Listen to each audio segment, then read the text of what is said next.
ಯಾವುದೇ ವ್ಯಕ್ತಿ ತನ್ನಷ್ಟಕ್ಕೆ ತಾನು ವ್ಯಕ್ತಿಯಾಗುವುದಿಲ್ಲ.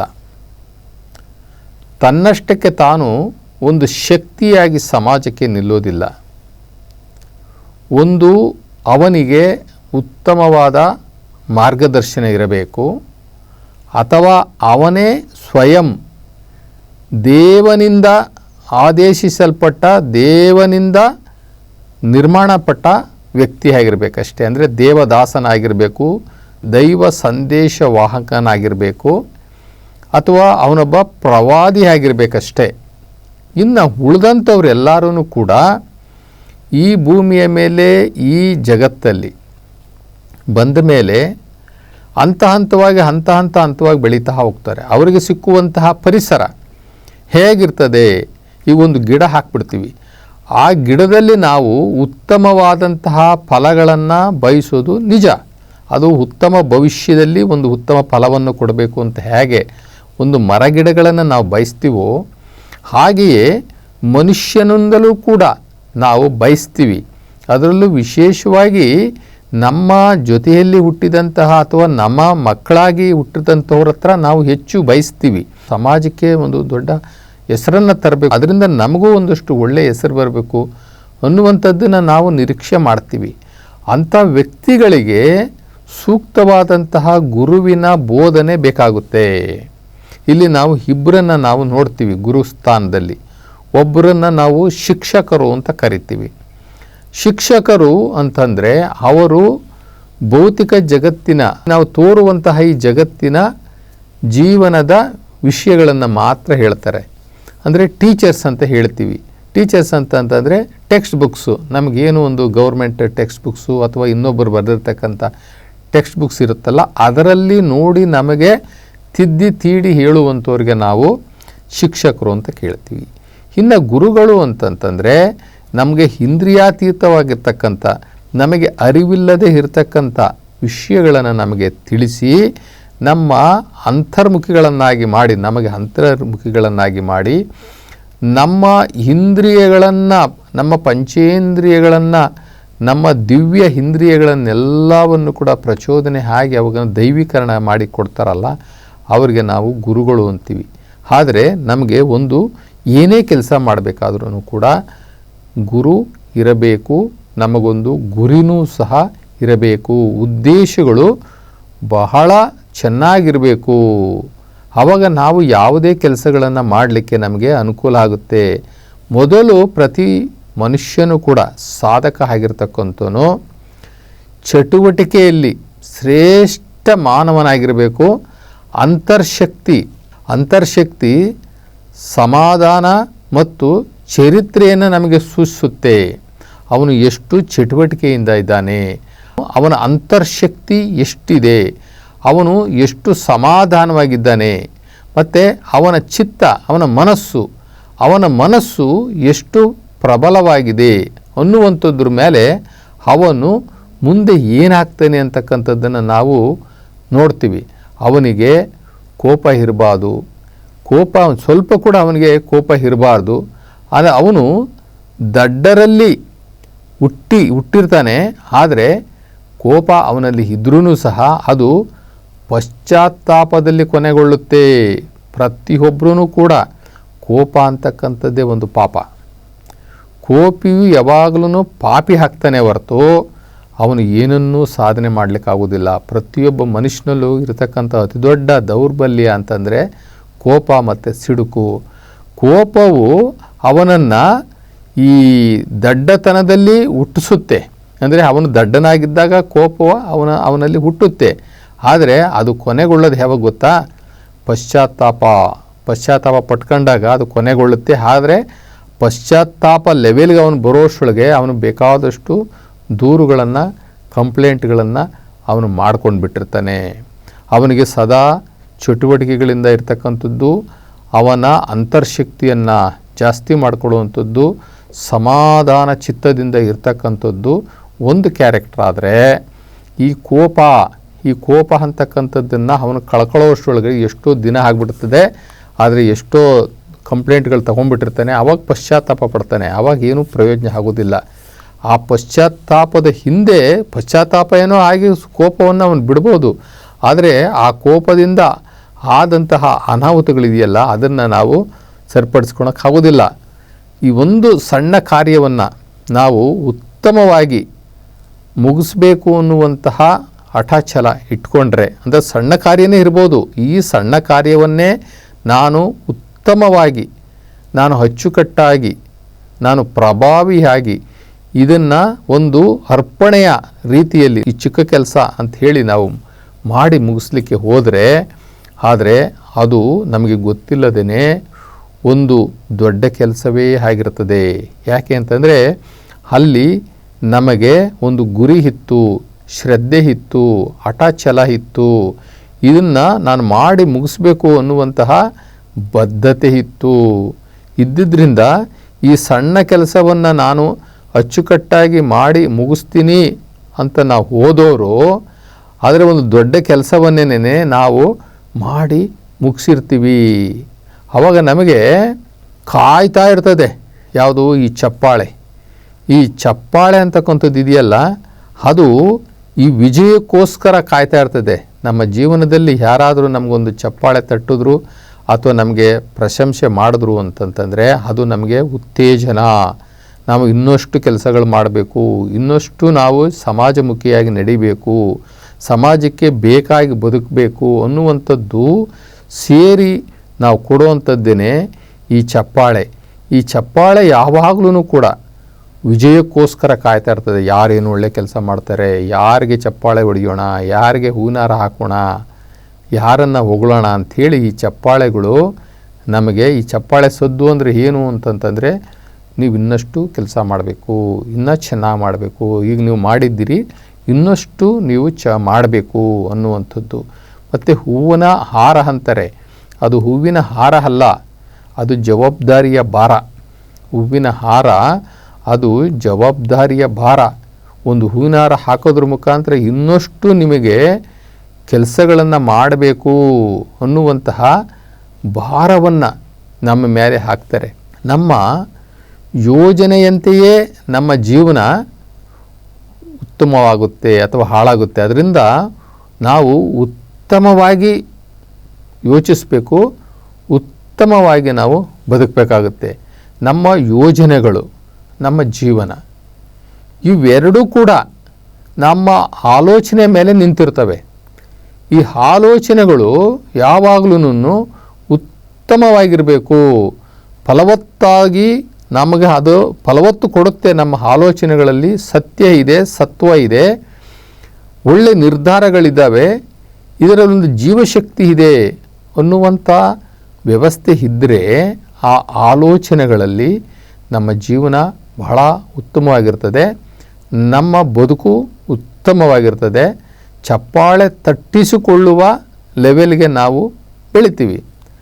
ತಮಗೆ ಬೇಕಾದಂತೆ ಜೀವನವನ್ನು ರೂಪಿಸ್ಕೊಳ್ಳೋದಕ್ಕೆ ಈ ಮಾನವನ ಬದುಕು ಇದೆಯಲ್ಲ, ಇದು ಒಂದು ಸುಂದರವಾದಂಥದ್ದು ಅವಕಾಶ. ನಾವು ಹೆಂಗೆ ಬದುಕಬೇಕು, ನಾವು ಏನು ಆಗಬೇಕು, ನಾವು ಏನು ಆಗಬೇಕಾದ್ರೆ ನಮ್ಮ ಪೂರ್ವ ಸಿದ್ಧತೆಗಳು ಏನು ಅನ್ನುವಂಥದ್ದನ್ನು ಮಾಡಿಕೊಳ್ಬೇಕು ಅಂತಂದರೆ ಈ ಮಾನವ ಜೀವನವನ್ನು ನಾವು ಹೆಂಗೆ ರೂಪಿಸ್ಕೊಳ್ತೀವಿ, ಬಹಳ ಸತ್ಯಕ್ಕೆ ಹತ್ತಿರವಾಗಿ, ಶಾಂತಿಗೆ ಹತ್ತಿರವಾಗಿ, ಜನಮೆಚ್ಚುಗೆ ಹತ್ತಿರವಾಗಿ, ಎಲ್ಲದಕ್ಕಿಂತ ಮುಖ್ಯವಾಗಿ ಶಿವ ಮೆಚ್ಚುವ ಹಾಗೆ, ಶಿವನಿಗೆ ಪ್ರಿಯನಾಗಿ, ಸಮಾಜಕ್ಕೆ ಪ್ರಿಯವಾಗಿ ನಾವು ಹೇಗೆ ಈ ಜೀವನವನ್ನು, ಈ ಬದುಕನ್ನು, ನಮ್ಮ ಆಲೋಚನೆಗಳನ್ನು, ನಮ್ಮ ಮನಸ್ಸನ್ನು ಪರಿಪಕ್ವ ಮಾಡ್ಕೊಳ್ತೀವೋ ಆ ರೀತಿಯಾಗಿ ನಮ್ಮದೊಂದು ಸುಂದರವಾದಂತಹ ಬದುಕು. ಅದು ಸ್ವಾರ್ಥದ ಬದುಕಲ್ಲ, ಇನ್ನೊಬ್ಬರಿಗೆ ನಾವು ಬದುಕುವಂಥದ್ದು ಇದೆಯಲ್ಲ ಅದು ನಿಜವಾದಂಥ ಬದುಕು. ಅಪರಿಮಿತವಾಗಿರ್ತಕ್ಕಂಥ ಉತ್ಸಾಹ, ಕಾರ್ಯದಕ್ಷತೆ ಇವು ಈ ಸೋಲನ್ನೊಪ್ಪದ ಗುಣಗಳು ನಮ್ಮಲ್ಲಿರಬೇಕು. ಅಪರಿಮಿತವಾದಂಥ ಉತ್ಸಾಹ ನಮಗೆಂಥ ಸಮಯದಲ್ಲೂ ಕೂಡ, ಎಂಥ ಕಷ್ಟ ನಷ್ಟ ಲಾಭಗಳಲ್ಲಿ ಕೂಡ ಉತ್ಸಾಹ ಕಡಿಮೆ ಆಗಬಾರ್ದು. ಕೆಲವರು ಏನು ಮಾಡ್ತಾರೆ, ಒಂದು ಚೂರು ಬದುಕಿನಲ್ಲಿ, ಜೀವನದಲ್ಲಿ, ವ್ಯವಹಾರದಲ್ಲಿ ಒಂದು ಚೂರು ವ್ಯತ್ಯಾಸ ಆಯಿತು ಅಂತಂತಂದರೆ ಅವರು ಡಿಪ್ರಿಷಿಯೇಷನ್ಗೆ ಹೋಗಿಬಿಡ್ತಾರೆ, ಅವರು ನಿರುತ್ಸಾಹಿಗಳಾಗಿಬಿಡ್ತಾರೆ. ಅದರಿಂದ ಅಪರಿಮಿತವಾದಂತಹ ಉತ್ಸಾಹ ನಮ್ಮಲ್ಲಿರಬೇಕು, ಕಾರ್ಯದಕ್ಷತೆ ಇರಬೇಕು. ಕಾರ್ಯದಕ್ಷತೆ ಅಂತಂದ್ರೇನು? ಪ್ರಾಮಾಣಿಕವಾಗಿ ಈ ಕೆಲಸವನ್ನು ಇವತ್ತು ನಾನು ಮಾಡಿ ಮುಗಿಸ್ತೀನಿ ಅಂತಂದರೆ ಇವತ್ತೇ ಮಾಡಿ ಮುಗಿಸ್ಬೇಕು. ಆ ಥರ ಒಂದು ಕಮಿಟ್ಮೆಂಟ್ ಇರಬೇಕು. ನಾಳೆ ಮಾಡೋಣ ಅನ್ನುವಂತಹ ಆ ಬೇಜವಾಬ್ದಾರಿತನ ಅಥವಾ ನಾಳೆಗೆ ಮುಂದೂಡುವಂತಹ ಸೋಮಾರಿತನ ಇದು ಯಾವತ್ತೂ ಕೂಡ ಯಾವ ಸಾಧಕರಿಗೂ ಕೂಡ ಒಳ್ಳೆಯದಲ್ಲ. ಅದಕ್ಕೆ ನಾವು ಅಪರಿಮಿತವಾದಂತಹ ಉತ್ಸಾಹವನ್ನು ಇಟ್ಕೊಳ್ಬೇಕು. ಜೊತೆಗೆ ಕಾರ್ಯದಕ್ಷತೆ, ಅದು ಏನಾರ ಆಗಲಿ, ಅದೆಷ್ಟರ ನಮಗೆ ಕಷ್ಟ ಬರಲಿ, ಇದನ್ನು ನಾನು ಮಾಡೇ ಮಾಡ್ತೀನಿ, ಮಾಡಿ ತೋರಿಸ್ತೀನಿ ಅನ್ನುವಂಥದ್ದು ಇರಬೇಕು. ಆಮೇಲೆ ಸೋಲನ್ನು ಒಪ್ಕೋಬಾರ್ದು ನಾವು. ಹೌದ್ರಿ, ಆಗಿದೆ, ತಪ್ಪಾಗಿದೆ, ಮತ್ತೆ ನಾನು ಅದನ್ನು ಸರಿಪಡಿಸ್ಕೊಳ್ತೀನಿ, ಸರಿ ಮಾಡ್ತೀನಿ, ನಾನು ಸೋತಿಲ್ಲ, ಇನ್ನು ನಾನು ಗೆಲ್ಲುವ ಪ್ರಯತ್ನದಲ್ಲಿದ್ದೇನೆ. ಸೋತಿರಬಹುದು, ಸೋತಂತೆ ಅಂದಿರಬಹುದು, ಆದರೆ ಇದು ಸೋಲಲ್ಲ. ಈ ಸೋಲು ಗೆಲ್ಲುವ ಪ್ರಯತ್ನದಲ್ಲಿದ್ದೇನೆ. ಅದನ್ನು ನೀವು ಸೋಲು ಅಂತ ಹೇಳಬಹುದು. ಯಾಕೆ ಅಂತಂದರೆ ನನಗೆ ಅಪರಿಮಿತವಾದಂತಹ ಉತ್ಸಾಹ ಇದೆ, ಕಾರ್ಯದಕ್ಷತೆ ಇದೆ, ಸೋಲನ್ನು ಒಪ್ಪಿಕೊಳ್ಳದ ಗುಣಗಳಿದ್ದಾವೆ, ಗೆದ್ದೇ ಗೆಲ್ತೀನಿ, ಇದನ್ನು ಮಾಡೇ ಮಾಡ್ತೀನಿ ಅನ್ನುವಂತಹ ಛಲ ಇದೆ ನನಗೆ.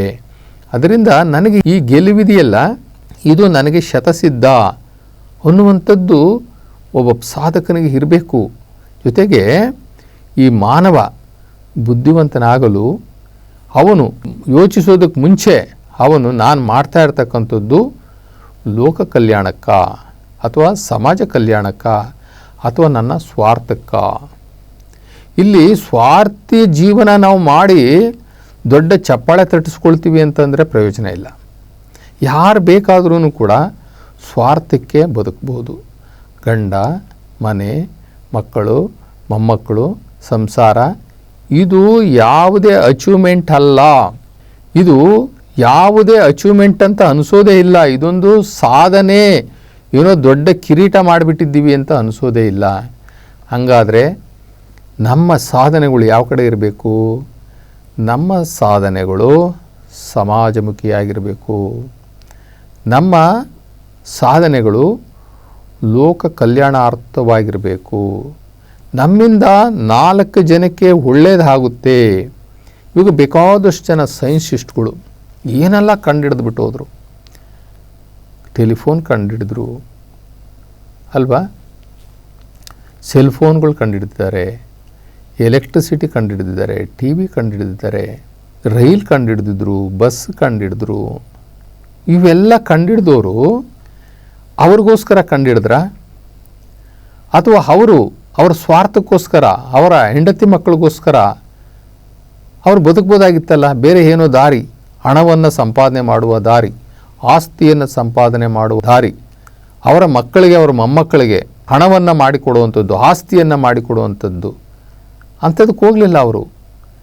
ಲೋಕ ಕಲ್ಯಾಣಕ್ಕೆ ಏನು ಮಾಡಬೇಕು, ಸಮಾಜ ಸೇವೆಗೆ ಏನು ಮಾಡಬೇಕು, ನಾನು ಹುಟ್ಟಿರುವ ದೇಶಕ್ಕೆ ನಾನು ಏನು ಮಾಡಬೇಕು, ಇದು ಲೋಕ ಕಲ್ಯಾಣಾರ್ಥವಾದಂಥ ಯೋಚನೆ. ಸ್ವಾರ್ಥಿಯಾಗಿ ಬದುಕೋದು ಯಾವ ಮಹಾ ಬದುಕೋದು? ಸ್ವಾರ್ಥಿಯಾಗಿ ಬದುಕಕ್ಕೆ ನಾವು ಪ್ಲಾನೇ ಹಾಕಬಾರ್ದು. ಯಾಕೆಂತಂದರೆ ಈ ಪ್ರತಿಶತ ಒಂದು 90% ಜನ ಸ್ವಾರ್ಥವಾಗಿ ಬದುಕ್ತಾರೆ. ನಾನು, ನನ್ನ ಹೆಂಡತಿ, ನನ್ನ ಮಕ್ಕಳು, ನನ್ನ ಬದುಕು ಅಷ್ಟೇ. ಇದು ಸ್ವಾರ್ಥಿಯಾಗಿ ಬದುಕುವಂಥದ್ದು ಸಾಧಕರ ಯೋಚನೆಗಳು ಅಲ್ಲವೇ ಅಲ್ಲ. ನಾವು ಜೊತೆಗೆ ಹಿರಿಯರಿಂದ ಬಂದಂತಹ ಅನುಭವದ ನುಡಿಗಳನ್ನು ನಾವು ತಗೊಳ್ಬೇಕು. ಈ ಯುವ ಜನಾಂಗ ಏನಿದ್ದಾರೆ ಅಂತಂತಂದರೆ ಹಿರಿಯರಿಂದ ಬರುವಂತಹ ಈ ಆಲೋಚನೆಗಳನ್ನು ತಗೊಳ್ಳೋದಿಲ್ಲ. ಅವರು ಹೇಳುವಂಥ ಬುದ್ಧಿವಾದವನ್ನು ಅವರು ತಗೊಳ್ಳೋದಿಲ್ಲ. ಆ ಹಿರಿಯರು ಹೇಳುವಂತಹ ಆ ಹಿರಿತನದ ಅನುಭವದ ನುಡಿಗಳಿದಾವಲ್ಲ, ಅದು ಒಂದು ಸಾಧಕರಿಗೆ ಅಮೂಲ್ಯವಾಗಿರ್ತಕ್ಕಂಥ ಒಂದು ಸ್ವತ್ತಿದ್ದಂಗೆ, ಸ್ವತ್ತು, ಒಂದು ಆಸ್ತಿ ಇದ್ದಂಗೆ.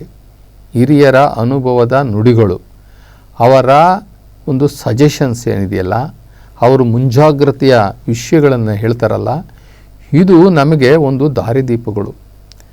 ನಮಗೆಲ್ಲೋ ಒಂದು ಕಡೆ ಒಂದು ಗೈಡ್ ಇದ್ದಂಗೆ, ನಮಗೆ ಯಾರೋ ಒಬ್ಬರು ನಮಗೆ ಮಾಡ್ತಕ್ಕಂಥ ತಪ್ಪುಗಳನ್ನು ನಮ್ಮ ತಿದ್ತಾ ಇದ್ದಾರೆ, ನಮ್ಮ ಬೇಕು ಬೇಡಗಳನ್ನು ಕರೆಕ್ಷನ್ ಮಾಡ್ತಾ ಇದ್ದಾರೆ. ನಾವು ಅವರ ಮಾತಿಗೆ ಗೌರವ ಕೊಡಬೇಕು, ಅವರ ಅನುಭವದ ನುಡಿಗಳನ್ನು ನಮ್ಮ ಜೀವನದಲ್ಲಿ ನಾವು ಅಳವಡಿಸ್ಕೊಳ್ಬೇಕು, ಅವರ ಬುದ್ಧಿವಾದಕ್ಕೆ ನಾವು ಬೆಲೆ ಕೊಡಬೇಕು ಅನ್ನುವಂಥದ್ದು ನಮಗೆ ಇರಬೇಕು. ಇಲ್ಲಿ ಅಹಂಕಾರ, ನನಗೆಲ್ಲ ಗೊತ್ತು, ನನಗೆ ಯಾರು ಏನು ಹೇಳಬೇಕಾಗಿಲ್ಲ, ನಾನು ಎಲ್ಲವೂ ತಿಳ್ಕೊಂಡಿದ್ದೀನಿ, ಅವ್ರಿಗೇನು ಗೊತ್ತು, ಇವ್ರಿಗೇನು ಗೊತ್ತು, ವಯಸ್ಸಾಗಿರೋರಿಗೆ ಅವ್ರಿಗೇನು ಗೊತ್ತು, ಇದು ಕಂಪ್ಯೂಟರ್ ಯುಗ, ಏನು ನಾನು ಕಂಪ್ಯೂಟರಲ್ಲಿ ಕೆಲಸ ಮಾಡ್ತಾಯಿದ್ದೀನಿ, ಅವ್ರಿಗೇನು ಗೊತ್ತು, ಅವ್ರಿಗೆ ಕಂಪ್ಯೂಟರ್ ಗೊತ್ತಾ, ನಾನು IT-BTನಲ್ಲಿ ಕೆಲಸ ಮಾಡ್ತಾಯಿದ್ದೀನಿ, ಅವ್ರಿಗೆ IT-BT ಗೊತ್ತಾ ಅಂತ ಹೇಳಬಹುದು. ಆದರೆ ಅವರು ಹೇಳುವಂತಹ ಸಜೆಷನ್ಸ್ ಇರುತ್ತಲ್ಲ, ಮಾರ್ಗದರ್ಶನ ಇದೆಯಲ್ಲ, ಬುದ್ಧಿ ಮಾತಿದೆಯಲ್ಲ, ಅದು ನಿನ್ನ IT-BT ನಿನ್ನ ಕಂಪ್ಯೂಟರ್ ವಿದ್ಯೆಗೂ ಅಂತ ಮೀರಿದ್ದು ಅವರು ಒಂದು ಮಾತು ಕೇಳ್ತಾರೆ, ಏ ಮಗ, ಇಷ್ಟೆಲ್ಲ ನೀನು ದುಡಿತೀಯಲ್ಲ, ಎಷ್ಟೊತ್ತು ದುಡಿತೀಯ, ನೀನು ಒಂದು ದಿನದಲ್ಲಿ 10 ಅವರ್ ದುಡಿತಾ ಇದೆಯಾ ಮಗ ನೀನು, ಆದರೆ ನೀನು ಇಷ್ಟು ದುಡಿದ್ರೆ ನೀನು ಮುಂದೆ ನೀನು ದುಡ್ದಿದ್ದೀನಿ ನೀನು ಅನುಭವಿಸ್ತೀಯ ಮಗ ಅಂತ ಕೇಳ್ತಾರೆ. ಇದಕ್ಕೆ ನೀವು ಉತ್ತರ ಕೊಡ್ರಿ ನೋಡೋಣ. ಇದರಲ್ಲಿ ಎಷ್ಟು ಅರ್ಥ ಅಡಗಿದೆ ಅಂತಂದರೆ, ನೋಡು ಮಗ, ನೀನು ದಿನಕ್ಕೆ 10 ಅವರ್ ದುಡಿತಾ ಇದೆಯಾ. ಇವತ್ತು ನಮ್ಮ IT-BTಗಳಲ್ಲಿ 10 ಅವರು, 12 ಅವರು, 8 ಅವರ್ ಇಲ್ಲವೇ ಇಲ್ಲ ಬಿಟ್ಟರೆ, ಅದ್ರ ಮೇಲೇ 9 ಅವರಿಂದ ಮೇಲೆ ದುಡಿತಾ ಇದ್ದಾರೆ. ಅದು ಒಂದು ಸಾಧನೆಯೇ ಇರಬಹುದು, ಒಂದು ಕಂಪನಿಯ ಸಾಧನೆ. ಆ ಕಂಪನಿ ಮೇಲೆ ಬರಬೇಕು ಅಂತಂದರೆ ಅಲ್ಲಿರ್ತಕ್ಕಂಥ ಎಂಪ್ಲಾಯೀಸೂ ಕೂಡ ಅದೇ ಬದ್ಧತೆಯಿಂದ ಕೆಲಸ ಮಾಡಬೇಕಾಗುತ್ತೆ, ನಿಷ್ಠೆಯಿಂದ, ದಕ್ಷತೆಯಿಂದ, ಪ್ರಾಮಾಣಿಕವಾಗಿ ಕೆಲಸ ಮಾಡಬೇಕಾಗುತ್ತೆ. ಆದರೆ ಇವರು 10 ಅವರು ಪ್ರತಿದಿನ ಕೆಲಸ ಮಾಡಿ ಇವರು ಅನುಭವಿಸುವಂಥದ್ದೇನಿದೆ, ಬೇಕಾದಷ್ಟು ದುಡ್ಡು ದುಡಿಬೋದಷ್ಟೇ. ಹಿರಿಯರು ಹೇಳ್ತಾರೆ, ಮಗ ನೀನು ಡೈಲಿ 10 ಅವರ್ ಕೆಲಸ ಮಾಡ್ತೀಯ, 10 ಅವರ್ ಕೆಲಸ ಮಾಡಿ ಬೇಕಾದಷ್ಟು ಸಂಪಾದನೆ ಮಾಡ್ತೀಯ, ಇದನ್ನು ನೀನು ಅನುಭವಿಸ್ತೀಯಾ? ಇದಕ್ಕೆ ಉತ್ತರವನ್ನು ಯಾರೂ ಕೊಡೋಕ್ಕಾಗಲ್ಲ. ಯಾಕೆ ಅಂತಂದರೆ, ಇವರು ಸಂಪಾದನೆ ಮಾಡಿದಂತಹ ಹಣವನ್ನು, ಆಸ್ತಿಯನ್ನು ಅನುಭವಿಸ್ಬೇಕಂತಂದರೆ ಮೊದಲು ಏನು ಬೇಕು? ಆರೋಗ್ಯ ಬೇಕು. ಆರೋಗ್ಯ 10 ಅವರ್ ಕೆಲಸ ಮಾಡಿದವ್ರಿಗೆ ಯಾರಿಗೂ ಆರೋಗ್ಯ ಸಿಗೋದಿಲ್ಲ. ಅವನು ಯಾವಾಗ ಸ್ನಾನ ಮಾಡ್ತಾನೆ, ಯಾವಾಗ ಪೂಜೆ ಮಾಡ್ತಾನೆ, ಯಾವಾಗ ಧ್ಯಾನ ಮಾಡ್ತಾನೆ, ಯಾವಾಗ ಒಂದು ಸ್ವಲ್ಪ ವ್ಯಾಯಾಮ ಮಾಡ್ತಾನೆ? ಇಲ್ಲ. ವ್ಯಾಯಾಮ ಮಾಡಿಲ್ಲ ಅಂದರೆ, ಧ್ಯಾನ ಮಾಡಿಲ್ಲ ಅಂತಂತಂದರೆ ಯಾರೂ ಕೂಡ ಯಾವ ಕಾರಣಕ್ಕೂ ಆರೋಗ್ಯವನ್ನು ಪಡ್ಕೊಳ್ಳಲಿಕ್ಕೆ ಸಾಧ್ಯ ಇಲ್ಲ. ಆಹಾರ, ಉತ್ತಮವಾದಂಥ ಆಹಾರ, ನಾವು ಆಹಾರ ಸೇವನೆ ಮಾಡುವಂತಹ ಪದ್ಧತಿ, ಆಹಾರ ಸೇವನೆ ಮಾಡೋದಕ್ಕೂ ಪದ್ಧತಿ ಇದೆ. ಹೇಗೆ ನಾವು ಒಂದು ಅಡುಗೆ ಮಾಡಲಿಕ್ಕೆ, ರುಚಿಕರವಾದಂಥ ಅಡುಗೆ ಮಾಡಲಿಕ್ಕೆ ಯಾವ ಐಟಮ್ನ ಯಾವ ಪ್ರಮಾಣದಲ್ಲಿ ನಾವು ಹಾಕಿದ್ರೆ ಸಾಂಬಾರಿಗೆ ಅದು ಟೇಸ್ಟ್ ಬರ್ತದೋ, ಅದೇ ರೀತಿಯಲ್ಲಿ ಆ ಟೇಸ್ಟ್ ಆಗಿರ್ತಕ್ಕಂಥ ಆಹಾರ ಪದಾರ್ಥವನ್ನು ನಾವು ಪ್ರಸಾದೀಕರಿಸಿ ದೇವರಿಗೆ ಅರ್ಪಣೆ ಮಾಡಿ ನಾವು ಸೇವನೆ ಮಾಡಿದ್ದಿದೆಯಲ್ಲ, ಅದನ್ನು ಕೂಡ ಒಂದು ವಿಧಾನ ಇದೆ. ನೆಲದಲ್ಲಿ ಕೂತ್ಕೊಂಡು ಬಹಳ ಪ್ರಶಾಂತವಾಗಿ, ಶಾಂತ ಚಿತ್ತರಾಗಿ ನಾವು ಸೇವನೆ ಮಾಡಿದಾಗ ಆ ಆಹಾರ ನಮಗೆ ಒಳ್ಳೇದು ಮಾಡ್ತದೆ, ಒಳ್ಳೆ ಆರೋಗ್ಯ ಕೊಡ್ತದೆ. ನಾವು ಸಮಯ ಇಲ್ಲ ಅಂತ ಹೇಳ್ಕೊಂಡು ಒಂದು ತಟ್ಟೆನಲ್ಲಿ, ಒಂದು ಪ್ಲೇಟಲ್ಲಿ ಅನ್ನ ಹಾಕ್ಕೊಂಡು ಓಡಾಡಿಕೊಂಡು, ಆ ಕಡೆ ಈ ಕಡೆ ಓಡಾಡಿಕೊಂಡು, ಫೋನಲ್ಲಿ ಮಾತಾಡಿಕೊಂಡು, ಅಲ್ಲಿ ಒಂದು ಬೂಟ್ ಹಾಕ್ಕೊಳ್ತಾ ಇರ್ತಾರೆ, ಇನ್ನೊಂದು ಕೈನಲ್ಲಿ ತಿಂತಾ ಇರ್ತಾರೆ. ಅರ್ಜೆಂಟು. ಇಷ್ಟು ಅರ್ಜೆಂಟಾಗಿ ಯಾವುದೇ ಆಹಾರವನ್ನು ಸೇವನೆ ಮಾಡಿದ್ರೆ ಅದು ವಿಷ ಆಗುತ್ತೆ. ನಾವೆಲ್ಲ ಬಹಳ ಅಮೂಲ್ಯವಾಗಿ, ಬಹಳ ಅಗತ್ಯವಾಗಿ ತಿಳ್ಕೊಳ್ಬೇಕಾಗಿರ್ತಕ್ಕಂಥದ್ದು ಇದೊಂದು ಬಹಳ ವಿಷಯ. ಯಾರೊಬ್ಬರೂ ಕೂಡ ಅರ್ಜೆಂಟಾಗಿ ನಾವು ಊಟ ಮಾಡಿಬಿಟ್ಟು ನಾವು ಊಟ ಮಾಡಿದ್ದೀವಿ ಅಂತಂದರೆ ಖಂಡಿತ ಅದು ಊಟ ಆಗೋದಿರಲ್ಲ, ಅದು ಆರೋಗ್ಯಕ್ಕೆ ಒಳ್ಳೆಯದಲ್ಲ. ನಮ್ಮ ಬಾಯಿನಲ್ಲಿ ಒಂದೊಂದು ಆಹಾರವನ್ನು ನಾವು ಏನು ತಿಂತಾ ಇದ್ದೀವೋ ಆ ಆಹಾರವನ್ನು ಗಮನಿಸಿ, ಬಾಯಿನಲ್ಲಿರ್ತಕ್ಕಂತಹ ಆ ಟೇಸ್ಟ್ ಬಡ್ಸ್ ಅಂತ ಹೇಳ್ತೀವಲ್ಲ, ಆ ರುಚಿಯನ್ನು, ಆ ರುಚಿಗೆ ತಕ್ಕಂತಹ ಆ ಪದಾರ್ಥಗಳಿಗೆ ತಕ್ಕಾದಂತಹ ದ್ರವಗಳನ್ನು ಸ್ರವಿಸುವಂತಹ ಗ್ರಂಥಿಗಳಿದೆಯಲ್ಲ ಬಾಯಿನಲ್ಲಿ, ಆ ಗ್ರಂಥಿಗಳಿಗೆ ಗೊತ್ತಾಗಬೇಕು ನಾವೇನು ತಿಂತಾ ಇದ್ದೀವಿ ಅಂತ ಹೇಳಿ. ಸುಮ್ಮನೆ ಯಾವುದೋ ಒಂದು ಚೀಲಕ್ಕೆ ತುಂಬ್ದಂಗೆ ತುಂಬ್ಕೊಂಬಿಟ್ಟು ಊಟ ಆಯಿತು ಅಂತ ಓಡೋಗ್ಬಿಡೋದಲ್ಲ. ಹೊಟ್ಟೆ ಏನು ಅದೊಂದು ಚೀಲ ಅಲ್ಲ, ಅದು ಒಂದು ಅದ್ಭುತವಾಗಿರ್ತಕ್ಕಂಥ ದೇವರು ನಿರ್ಮಾಣ ಮಾಡಿರ್ತಕ್ಕಂಥ ಅದು ಜಠರ. ಆ ಜಠರಕ್ಕೆ ಯಾವ ರೀತಿಯಲ್ಲಿ ನಾವು ಆಹಾರವನ್ನು ನಾವು ಕೊಡಬೇಕು ಅದೇ ರೀತಿಯಲ್ಲಿ ಕೊಡಬೇಕು. ಆಹಾರ ಸೇವನೆ ಮಾಡುವಾಗ ಪ್ರತಿಯೊಂದು ಆಹಾರದಗಳಲ್ಲಿರ್ತಕ್ಕಂಥ ಪ್ರತಿಯೊಂದು ಟೇಸ್ಟನ್ನು ಕೂಡ ನಾಲಿಗೆ ಮುಖಾಂತರ ನಮ್ಮ ಇಂದ್ರಿಯಗಳಿಗೆ ಗೋಚರ ಆಗಬೇಕು. ಆವಾಗ ಆ ಒಳಗಡೆ ಇರ್ತಕ್ಕಂಥ ಇಂದ್ರಿಯಗಳು ನಾವು ಏನು ಸೇವನೆ ಮಾಡ್ತಾ ಇದ್ದೀವೋ ಅದಕ್ಕೆ ತಕ್ಕಂತೆ ಅದು ಜೊಲ್ಲು ರಸವನ್ನು ಅವು ಬಿಡುಗಡೆ ಮಾಡ್ತವೆ. ನಾವೇನು ಮಾಡ್ತೀವಿ ಇವಾಗ ಅರ್ಜೆಂಟು ಟೈಮ್ ನೋಡಬೇಕು, ಟ್ರಾಫಿಕ್ ಓಡೋಗಬೇಕು, ಅಲ್ಲಿ ಬಾಸ್ ಬೈತಾರೆ, ಪಟ ಅಂತ ತಿಂದ್ಬಿಡ್ತೀವಿ. ಚೀಲಕ್ಕೆ ತುಂಬಿಕೊಳ್ಳೋ ರೀತಿನಲ್ಲಿ ಅಥವಾ ಟಿಫನ್ ಕೇರಿಗೆ ತುಂಬ್ತೀವಲ್ಲ ಹಂಗೆ ತುಂಬಿಟ್ರೆ ಅದರಿಂದ ಆಗೋದು. ಅದಕ್ಕೆ ನಮ್ಮ ಹಿರಿಯರು ಹೇಳ್ತಾರೆ, ನೋಡಪ್ಪ ಮಗ, ನೀನು 10 ಅವರ್ ನೀನು ದುಡಿತೀಯಲ್ಲ, 10 ಅವರ್ ದುಡಿದು ಸಂಪಾದನೆ ಮಾಡಿದ್ದಕ್ಕೆ ನೀನು ಅದನ್ನು ಹೆಂಗೆ ಅನುಭವಿಸ್ತೀಯಾ ಅನ್ನುವಂಥ ಒಂದು ಅಡ್ವೈಸ್ ಇದೆಯಲ್ಲ, ಆ ಬುದ್ಧಿ ಮಾತಿದೆಯಲ್ಲ, ಆ ಬುದ್ಧಿ ಮಾತಿಗೆ ಯಾರೂ ಬೆಲೆ ಕೊಡೋಕ್ಕಾಗೋದಿಲ್ಲ. ನಾವು ಎತ್ತರಕ್ಕೇನೋ ಬೆಳಿತೀವಿ, ಎತ್ತರಕ್ಕೆ ಏರ್ತೀವಿ, ಯಾವುದ್ಯಾವುದೋ ಒಂದು ಕೀರ್ತಿಗಳನ್ನು ಸಂಪಾದನೆ ಮಾಡ್ತೀವಿ, ಪ್ರಮೋಷನ್ಗಳನ್ನ ತೊಗೊಳ್ತೀವಿ, ಸಮಾಜದಲ್ಲಿ ಒಳ್ಳೊಳ್ಳೆ ಹೆಸರು ತೊಗೊಳ್ತೀವಿ, ಏನೆಲ್ಲ ಮಾಡ್ತೀವಿ. ಆದರೆ ನಾವು ಯಾವ ಮಟ್ಟಕ್ಕೆ ಹೋಗಲಿ, ಎಷ್ಟೇ ಕೀರ್ತಿಯನ್ನು ಸಂಪಾದನೆ ಮಾಡಲಿ, ಎಷ್ಟೇ ಹೆಸರನ್ನು ಸಂಪಾದನೆ ಮಾಡಲಿ, ಎಷ್ಟು ಆಸ್ತಿಯನ್ನು ಸಂಪಾದನೆ ಮಾಡಲಿ, ಎಷ್ಟೇ ಬಿರುದುಗಳನ್ನು ಸಂಪಾದನೆ ಮಾಡಲಿ, ಆದರೆ ಎತ್ತರಕ್ಕೆ ಏರುವ ಮುನ್ನ ನಾನು ಮೊದಲು ಹೆಂಗಿದ್ದೆ, ಯಾವ ಸ್ಥಿತಿನಲ್ಲಿದ್ದೆ ಅನ್ನೋದನ್ನು ಮಾತ್ರ ಯಾವುದೇ ಒಬ್ಬ ಸಾಧಕ ಮರಿಬಾರ್ದು.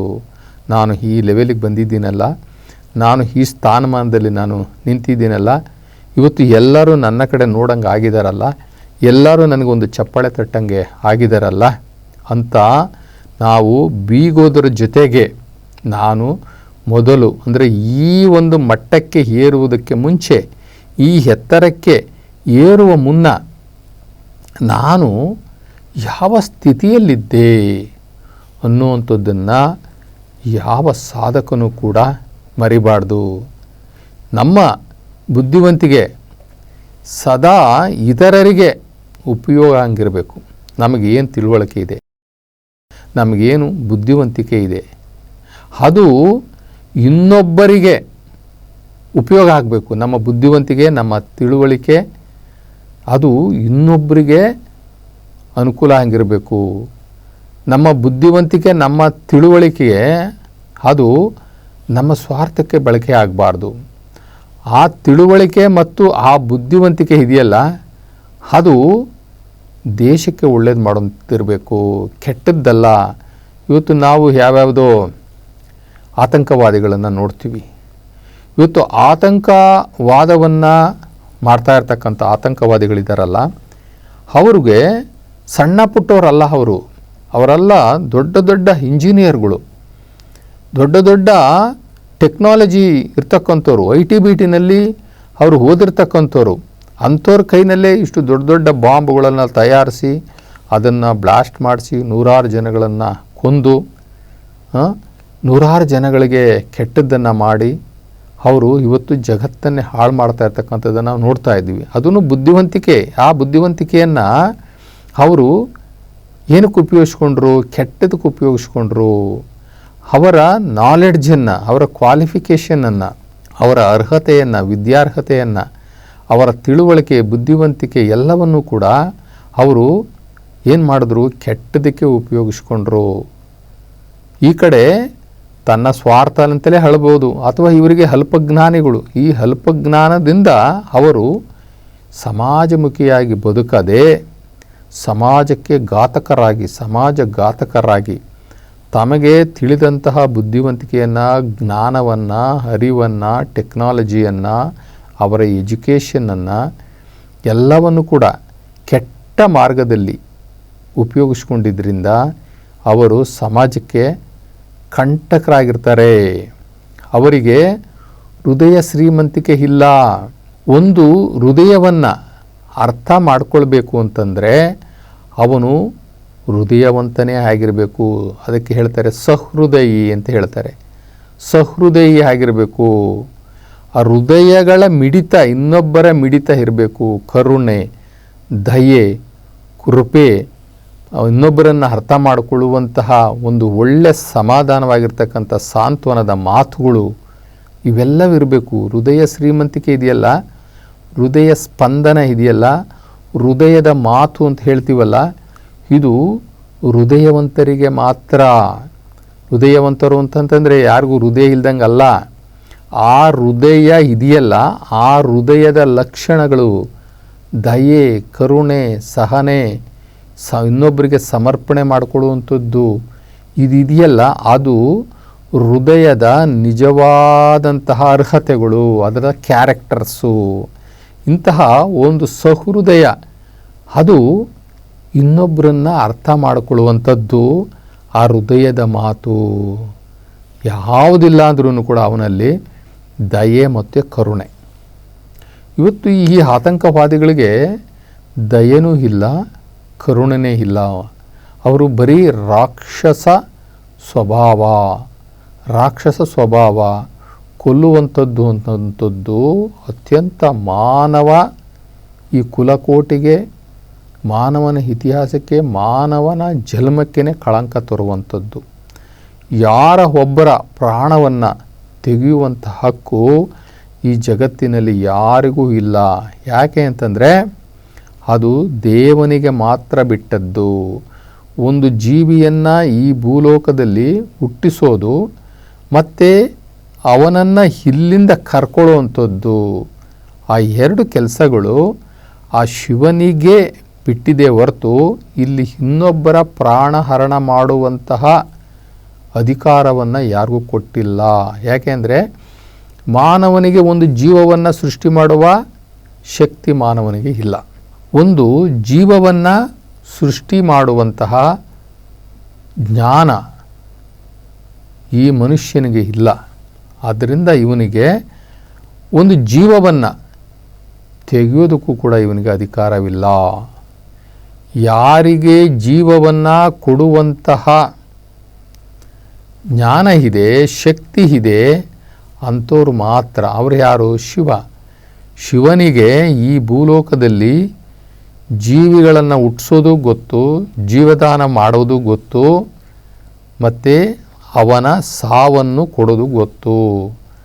ನಮ್ಮೆಲ್ಲರ ಸಾವು, ಈ ಜಗತ್ತಿನ ಎಲ್ಲ ಜೀವರಾಶಿಗಳ ಸಾವು ಇರುವುದು ಆ ಭಗವಂತನ ಕೈನಲ್ಲಿ, ಆ ಶಿವನ ಕೈನಲ್ಲಿ. ಅದರಿಂದ ನಮಗೆ ಒಂದು ಒಳ್ಳೆಯ ಹೃದಯ ಇರಬೇಕು, ಸಹೃದಯ ಇರಬೇಕು, ದಯೆ ಕರುಣೆ ಅದರಲ್ಲಿ ಮೊದಲು ತುಂಬಿರಬೇಕು. ನೀವು ಆರ್ಥಿಕವಾಗಿ, ನಾವು ಏನೇ ಇರಲಿ, ಆರ್ಥಿಕವಾಗಿ ನಾವು ಬಡವರಾದ್ರೂ ತೊಂದರೆ ಇಲ್ಲ. ಆದರೆ ಹೃದಯ ಶ್ರೀಮಂತಿಕೆ ಇರಬೇಕು ನಮಗೆ. ಹೃದಯ ಶ್ರೀಮಂತಿಕೆ ಬಹಳ ದೊಡ್ಡ ಶ್ರೀಮಂತಿಕೆ. ಆರ್ಥಿಕವಾಗಿ ಇರಲಿ, ಆರ್ಥಿಕವಾಗಿ ದೊಡ್ಡವರು ಇದ್ದಾರೆ. ಇವತ್ತು ಆರ್ಥಿಕವಾಗಿ ಚೆನ್ನಾಗಿರೋರೆಲ್ಲರಿಗೂ ಹೃದಯ ಚೆನ್ನಾಗಿದೆ, ದಾನ ಧರ್ಮ ಮಾಡಿದ್ದಾರೆ, ಬೇಕಾದಷ್ಟು ಜನಗಳಿಗೆ ಕಣ್ಣೀರು ಒರೆಸಿದ್ದಾರೆ ಅನ್ನೋದೆಲ್ಲ ಇಲ್ಲ. ಮನುಷ್ಯ ಅವನು ಆರ್ಥಿಕವಾಗಿ ಸಂಕಷ್ಟದಲ್ಲೇ ಇರಲಿ, ಬಡವನಾಗೇ ಇರಲಿ, ಆದರೆ ಅವನಿಗೆ ಹೃದಯ ಶ್ರೀಮಂತಿಕೆ ಇರಬೇಕು. ಹೃದಯ ಶ್ರೀಮಂತಿಕೆ ಎಲ್ಲ ಶ್ರೀಮಂತಿಕೆಗಳಿಗಿಂತ ಅತ್ಯಂತ ಶ್ರೇಷ್ಠವಾದಂಥದ್ದು ಅಂತ ಯಾವುದಪ್ಪ ಅಂತಂದರೆ ಹೃದಯ ಶ್ರೀಮಂತಿಕೆ. ಅದು ತುಂಬಿ ತುಳುಕ್ತಾ ಇರಬೇಕು. ಅದಕ್ಕೆ ಬಸವಣ್ಣವ್ರು ಹೇಳ್ತಾರೆ, ದಯೆ ಇರಬೇಕು ಸಕಲ ಪ್ರಾಣಿಗಳಲ್ಲಿ, ದಯವೇ ಧರ್ಮದ ಮೂಲವಯ್ಯ. ದಯವಿಲ್ಲದ ಧರ್ಮ ಯಾವುದಯ್ಯ? ಇದು ಪ್ರತಿಯೊಂದು ಸಮಾಜಕ್ಕಾಗಲಿ, ಒಂದು ದೇಶಕ್ಕಾಗಲಿ, ಈ ಜಗತ್ತಿಗಾಗಲಿ, ಅಥವಾ ಒಬ್ಬ ಮನುಷ್ಯನಿಗಾಗಲಿ ಮೊದಲು ಇರಬೇಕಾಗಿರ್ತಕ್ಕಂಥದ್ದು ದಯೆ, ಕರುಣೆ, ಹೃದಯ ಶ್ರೀಮಂತಿಕೆ. ಈ ಹೃದಯ ಶ್ರೀಮಂತಿಕೆ ಇರತಕ್ಕಂಥ ಮನುಷ್ಯ ಅವನು ಜನರಿಗೆ ಬೇಕಾಗಿ ಬದುಕ್ತಾನೆ. ನಮಗೆ ಆರ್ಥಿಕವಾಗಿ ಶ್ರೀಮಂತರು ನಮಗೆ ಈ ಜಗತ್ತಿಗೆ ಬೇಕಾಗೇ ಇಲ್ಲ. ನಮಗೆ ಬೇಕಾಗಿರ್ತಕ್ಕಂಥವ್ರು ಹೃದಯ ಶ್ರೀಮಂತಿಕೆ ಇರ್ತಕ್ಕಂಥ ಸಾಧಕರು, ಸಜ್ಜನರು ಈ ಜಗತ್ತಿಗೆ ಇವತ್ತು ಅವಶ್ಯಕತೆ ಇದೆ. ಅಂತಹ ಒಂದು ಪಾಲುಗಾರಿಕೆಯಲ್ಲಿ ನಾವು ನೀವು ಆಗೋಣ.